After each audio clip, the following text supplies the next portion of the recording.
Hello everyone, welcome to our Let's Play series of Dragon Age Origins. This is Colonel RPG as usual, and I'm very happy that you chose to join me today as we continue talking to the elves and learning about their stuff.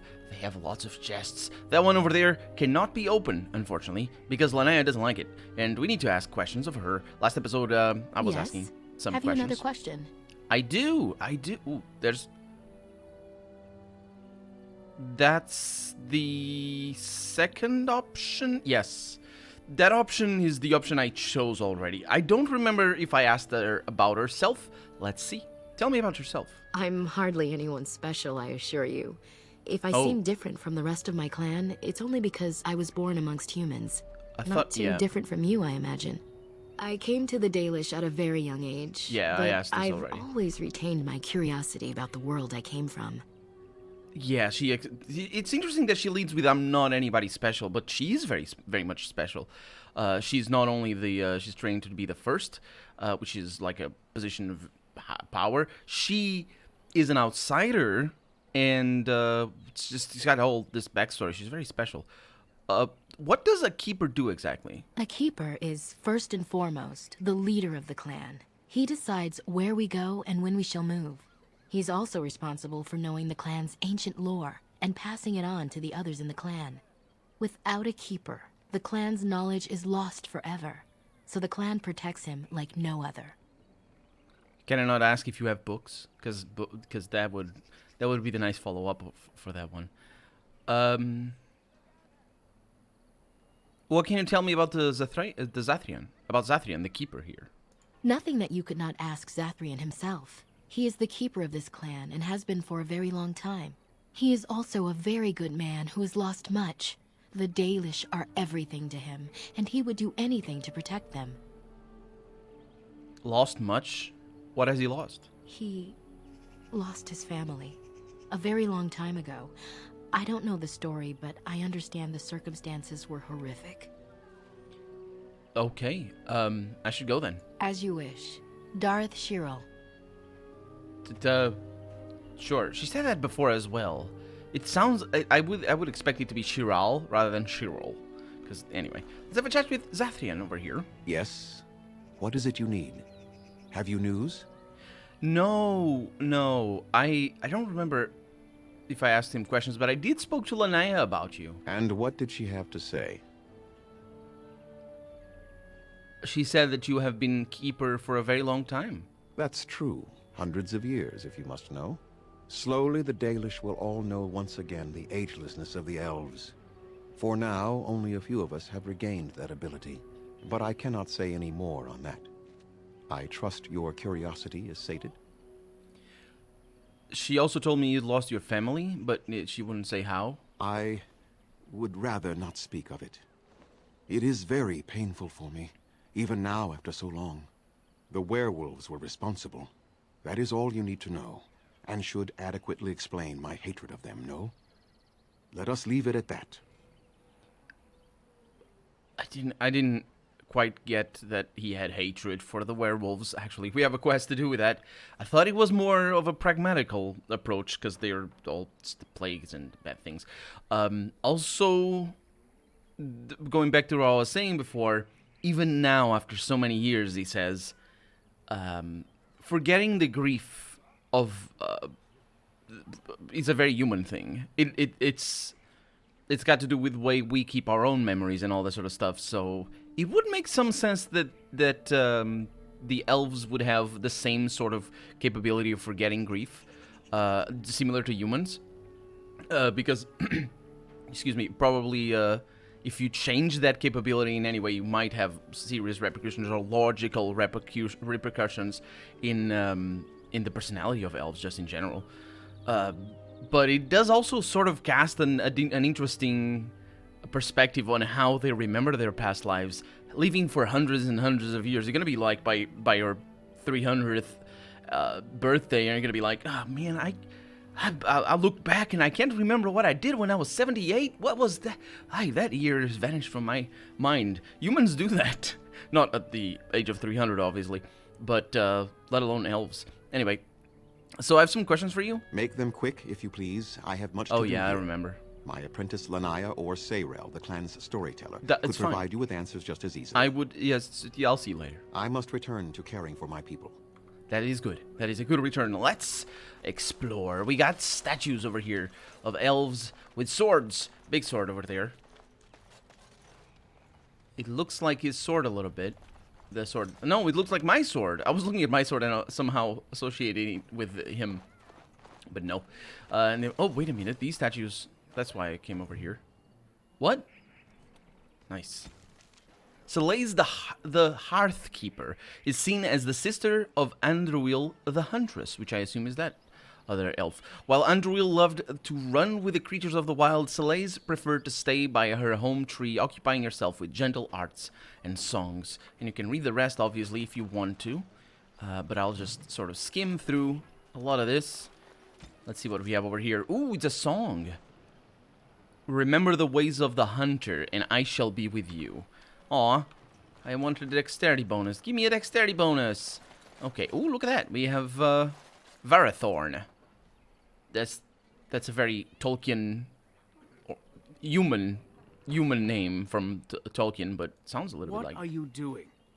You've warped the wood completely. Did you leave it out in the rain? No, Master Varathorn. I think I just used too much heat. You're not smelting ore like a Durgenlin. This is living wood. It requires patience and delicate hands, not more heat. My actions bring me sorrow, Master Varathorn. And so they should. Truly the art will be lost to us forever at this rate. Throw away your dead wood and start anew, and I shall speak to our guest. Now then, please forgive my distraction, stranger. Is there something that you need? Oh, how kind. I was going to say, I'm sorry I'm bothering you right now. And just, please forgive me. Absolutely. I also liked how he said, I'm sorry. It's just, I like that a lot. That line is just so great. Also, it definitely was followed up by the proper line. As well it should. Or as they should. Or my actions or whatever. What exactly do you make here? I'm the clan's craftsmaster. It's my responsibility to learn what I can of the ancient elven arts of shaping wood and ore. In truth, we Dalish know little of the art compared to what we once did. And even what we know has taken us many lifetimes to achieve.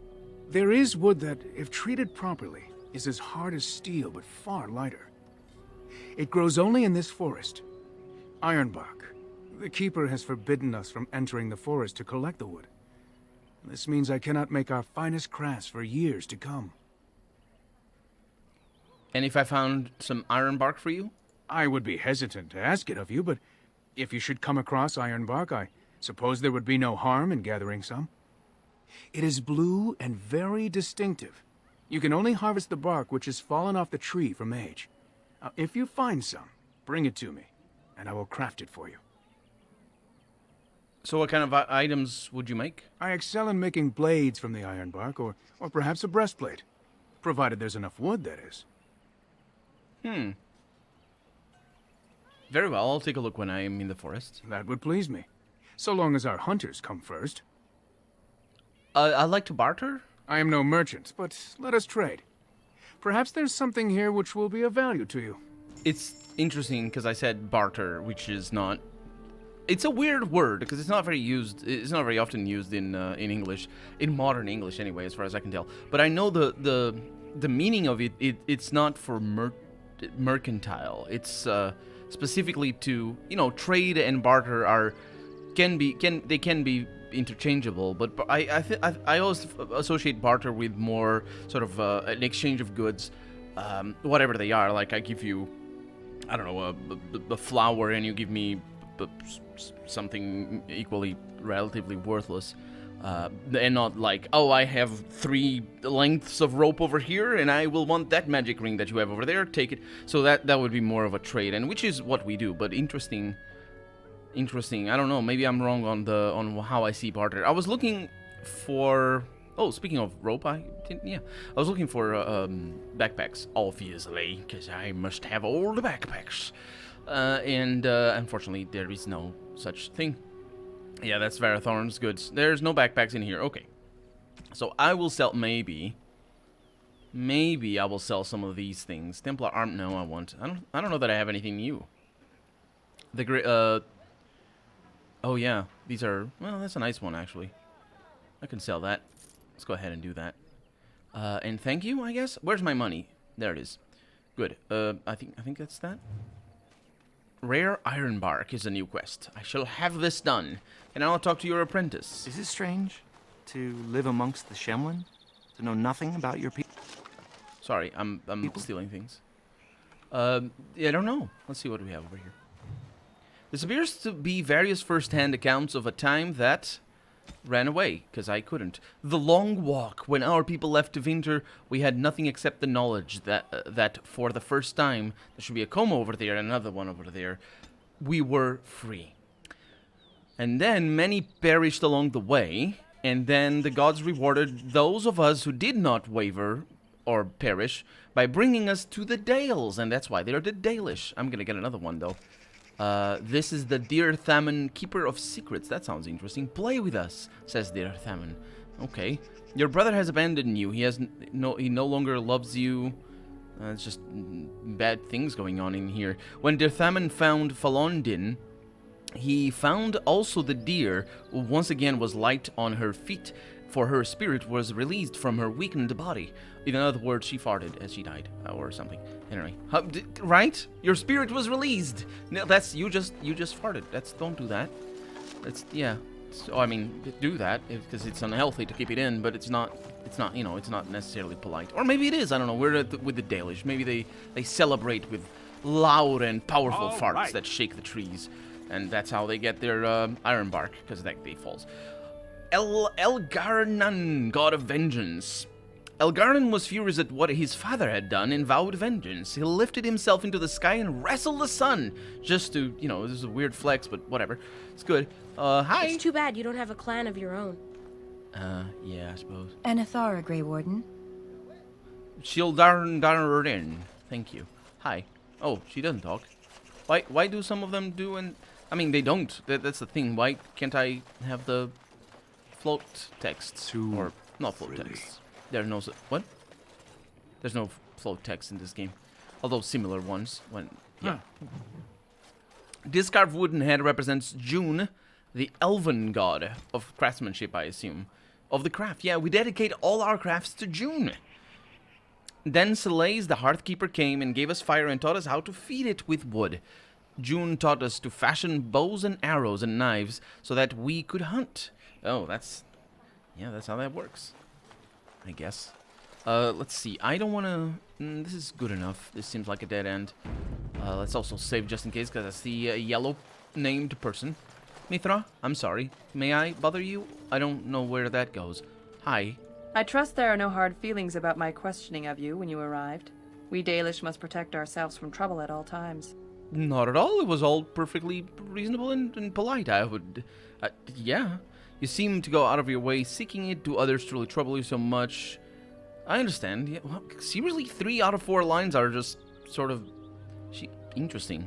Because I guess if I had been a little bit less cooperative, or at all uncooperative, it would make more sense that she would be apologizing right now, but I understand. You might have just told me you were a Grey Warden and saved me the grief, though I suppose I can hardly blame your caution. But I wish you good fortune with your task. Dareth Shiral.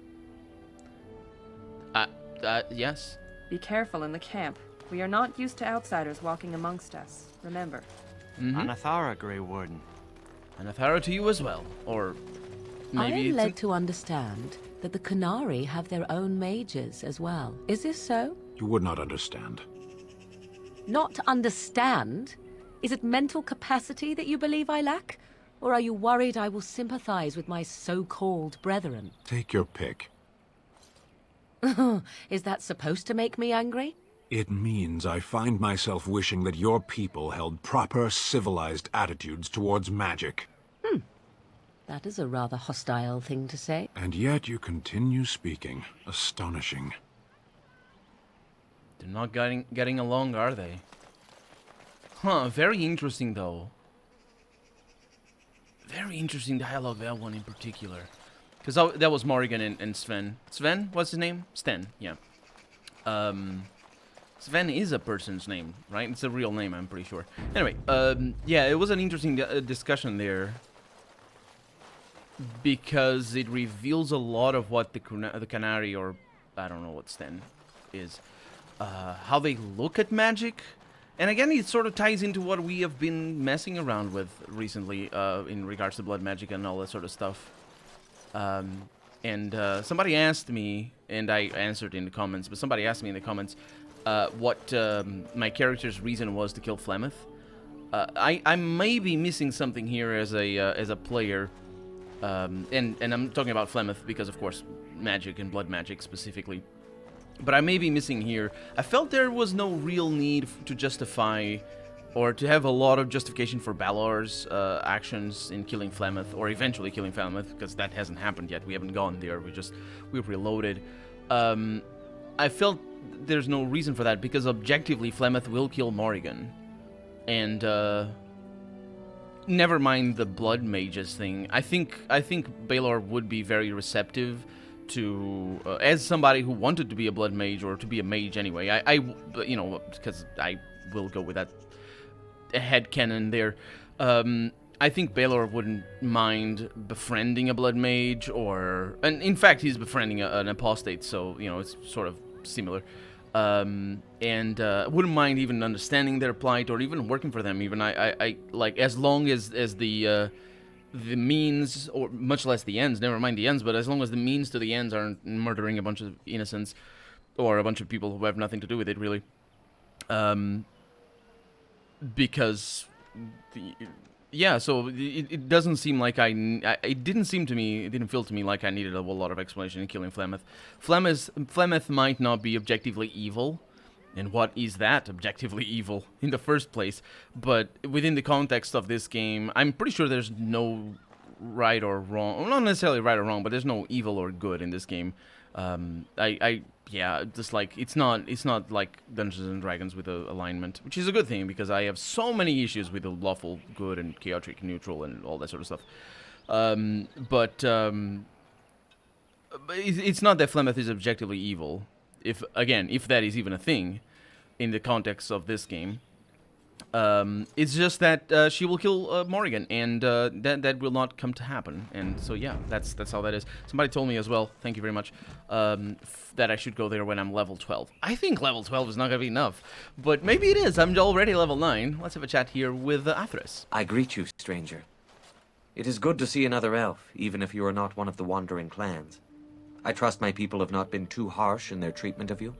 You shouldn't say it's good to see another elves. You're surrounded by elves. It's weird. I know what you mean, but that line should have been rewritten to mean the thing that you mean. Everyone has been quite accommodating. We welcome our brethren, even if they have forgotten the old ways. That is our charge, after all, to keep the old lore alive until we can bring it back for all.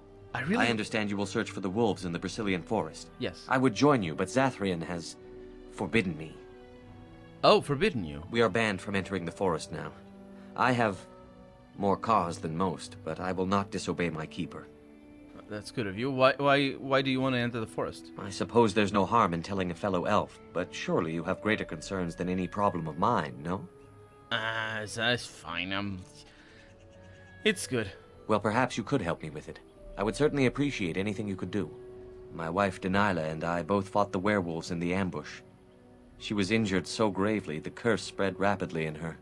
Zathrian fought hard to ease her pain, but there was little he could do. And though he says that Daniela is dead, he will not let me see her body. I am beginning to believe she became a werewolf, and that it is being kept from me so I do not go chasing after her. His facial I would expression. not allow any to keep me from my goal. Going out there could cause another attack, and I wish no harm upon my clan. This I understand. To hold the group over the individual is worthy. An unexpected trait in your kind. If I could just know if Daniela is alive, or what happened to her, then I could be at peace. Weren't those two of Stan's lines contradictory? I wouldn't allow anyone to keep me from my goal. Being sort of a, let's use the word, not necessarily in a demeaning way anyway, but not necessarily also not in a demeaning way. That's a self-centered statement, right? It's, I will not allow anybody to keep me from my goal. Self-centered, right? It makes some sense to say that. And then, to put the group, the good of the group above you, that doesn't sound right. It sounds like they two contradict each other. Although, of course, I'm sure he has something that connects those in his mind. Yeah, it's all because of the freaking werewolves, and just them, yeah, becoming werewolves, and he himself could become a werewolf. I will seek her out in the forest. I have an amulet made by our craftsman. It's not much, but I would be happy to give it to you in return for any news. Okay. It's good. I thought he was gonna give me an amulet so I could fight the werewolves. No, I've had enough of that in Neverwinter Nights. In the first Neverwinter Nights, there's this werewolf quest that is so bad, and I voiced my reasons with it in the Let's Play that I did of Neverwinter Nights. And honestly, it's really the only quest that I have an issue with, that I remember anyway. We got Vaseline, blood writing. No, it's not Vaseline, it's Valislin, but that's just the off-brand name. The ritual deserves great reverence. The one who is to gain the Vaseline must prepare by meditating on the gods and the ways of our people. The keeper may stop the ritual if they decide that one gaining the Vaseline is not ready. See? That's how that goes. This blood writing. Oh, wait a minute, that's probably an explanation of their tattoos. I was gonna say that I'm really glad I used tattoos on my character. Now that I see that they also have tattoos, although theirs are all symmetrical and mine are not. Yeah, but at least it's cool. Landmark tent. Oh right, I need a dog for this. Right. We also need to go back to camp to have a chat with our companion. I'll do that. Not right now, though. Let's have a chat with the nurse. I'm sorry, but I must attend to our ailing fallen. They are all spattered with blood. Anathara, Grey Warden. Hello. I'm not afraid of you. I'm a great Dalish warrior. It's good of you to be great and a Dalish warrior. We got a lot of things over there. Now where? Oh, it's already the exit. I was gonna say, where are we going? Nope, it's a small area. I like it because it makes it easy to explore. I'm pretty sure there's something else for. We got a dog over here. Hi. No, is that a statue? Aw, still hi, hello. This is a statue dedicated to the Elven wolf god, and it immediately disappears, and I really wish it didn't. There is precious little we know about Fenharel, for they say he did not care for our people. And let's see. And that is how Fenharel tricked them. Our gods saw him as a brother, and they trusted him. Ooh, that sounds rough. They trusted Fenharel, and they were all of them betrayed. Sealed them away so that he sealed them away so they could never again walk among the people. Haha. You trickster. Was the god of trickster things? I don't know. You'll need to go back to the video or go back and pause if you want to see that, because that's what I'll do. Jaina. Hi. Hi. Andaran Atishan, outsider. Who are you? I am Gaina. Is there something you need from me? Can you answer some questions? I am not sure what I can tell you, but I shall try. Only one of these is a question. What can you tell me about Zathrian? Zathrian? Yeah. He has been our keeper since long before my parents' parents were born. What could you wish to know about him? What is he a keeper of, I imagine, exactly? He keeps us safe, and he keeps the knowledge of our people safe, so we may bring it to all of our people one day. What knowledge is that, exactly? The ways of our ancestors, of course, from the time of our Lathan, before the human empire enslaved our people. Morgan is like, very passive-aggressive.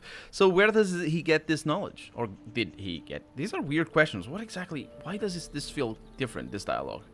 From the other clans, The knowledge. and from the artifacts we uncover in our travels. Everywhere the old empire was, so went their slaves. Pieces of our past lie everywhere. Bring it to all of your people, was the thing you said. To your people. When there is a new homeland for us all to settle in, the Dalish shall teach your people what they have forgotten. Okay, I have another question about Zathrian. Yes. How old is Zathrian exactly? I don't know. Very What old. exactly? It is said that Zathrian may be one of the first to become as our ancestors were long ago, immortal. one can never really become, I mean, I guess immortal as a just state of being. Yes, I guess you can get that stat.